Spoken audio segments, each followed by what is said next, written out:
Okay, this is a little tips and tricks to sales success and how to get your team ramped up pretty quick, if not yourself, okay? A lot of this is basics, okay? It is so basic, but you know what? There is a lot of common pitfalls and simplicity isn't always followed, okay? Remember, simple scales, all right? So, we're going to run through some personal things, the kind of frame of mind that you need to have, and how to kind of go about sales and how to train your team on sales, okay? So, personal success tips. Work out before, all right? Get your routine dialed in, okay? Get 8 hours of sleep. I know this stuff is basic, but the boring stuff that you probably think is woo-woo is the stuff that's going to allow you to beat 90% of your competition, with the biggest competition being yourself.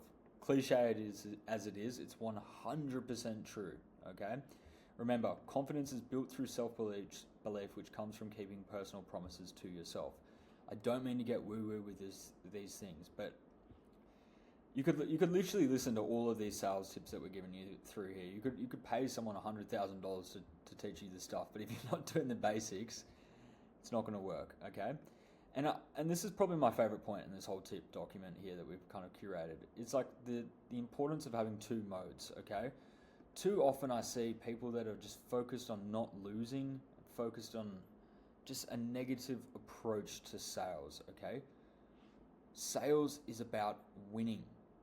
Okay, focus on winning. You shouldn't be in attack mode the entire time, so don't get overwhelmed with details and focus on production early, but be aggressive at the close. Okay, no, you don't need to come off like some car salesman.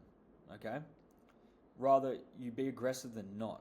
Okay, just make the offer. Like, it's just so many times I see people in sales that just like don't understand the basics of like, have the right mindset, come in with conviction, act with congruence to yourself, and you will get the sale. Okay, so come out of the gate hot and stir the pot. You know, be respectful with things. Don't just go if someone gives you an objection. And what I mean by all this, let me paint it a bit more clear, because I understand this may not be making a bit of sense, but it's like, if someone goes, oh, the objection of like, oh, I need to speak to my partner about something, and you just go, oh, okay, cool.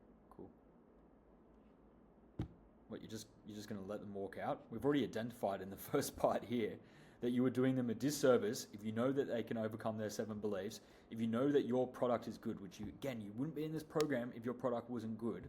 You are doing them a disservice by letting them just walk out with that. This is what I mean with be aggressive. Be aggressive knowing that you have the confidence in your service, okay?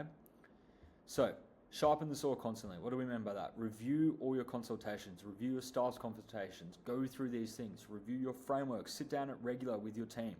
Okay? Go over these videos constantly. Sit together and brainstorm as a team to go over the systems. Go through our training again and again and again. Okay? Go through it as a part of your morning routine as a team meeting. Before you come to class, go over sales. Hey, team, what are we going to do to get these people signed up today? Okay? Drill over and over. Even practice things together, okay?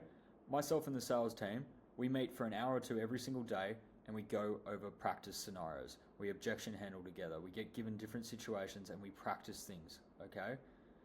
Script out your pitch and have it memorized off by hand, okay? Say it aloud. Make it natural. Know your sales process like the back of your hand, okay?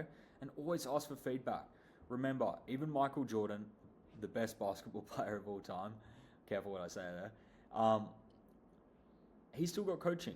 He still constantly asks for feedback. If anything, the better you get at things, the more feedback you need, right? So, what are some common pitfalls?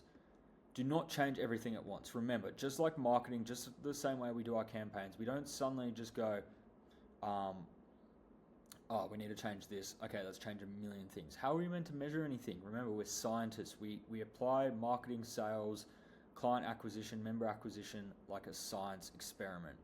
All right, going back to basic science thing, I never really paid much attention in science, to be honest with you, but I know one thing for sure.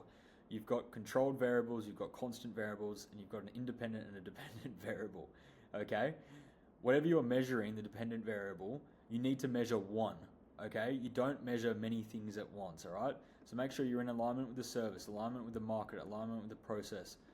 And I completely believe that over time, if you switch to our process, you will close much better and make much more money doing so, okay?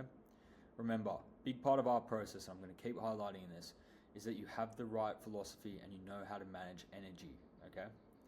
So, another big thing is you get too in your head and you're not listening to what the prospect is saying. Remember, you can go through all these frameworks, you can do all this, but if you're not listening to what the prospect is, coming back to the foundational point, if you don't understand what their pain is and what is needed to get them to the desired outcome, none of this matters, okay? Go through the sales training with a double-edged sword. Will it make you better? Yes, but if you're constantly in your head trying to force the implementation of it, you're going to lose. You need to go through this, understand it, drill it, but when it's time for the sale, be present, be natural, okay? You shouldn't have notes up reading our sales pitch or some other person's or whatever it may be. Be natural with the conversation, okay? You're going to do a far better job, okay? You're going to do a far better job, all right? The certainty and comfort you have with your process will always trump sales tactics.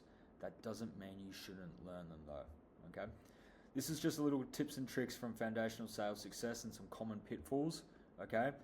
This wraps up the sales course, crash course module. Next module, we're going to be going into objections, follow-up, and some sales tips and things from our clients, okay? If you feel like any of these tips and tricks that you personally have implemented work, put them in the community so other people know. If you've got your own personal tips and tricks that you think would help other people, chuck them in the community. Let's get people on the same page with things so that we're all winning here, all right? Nice work.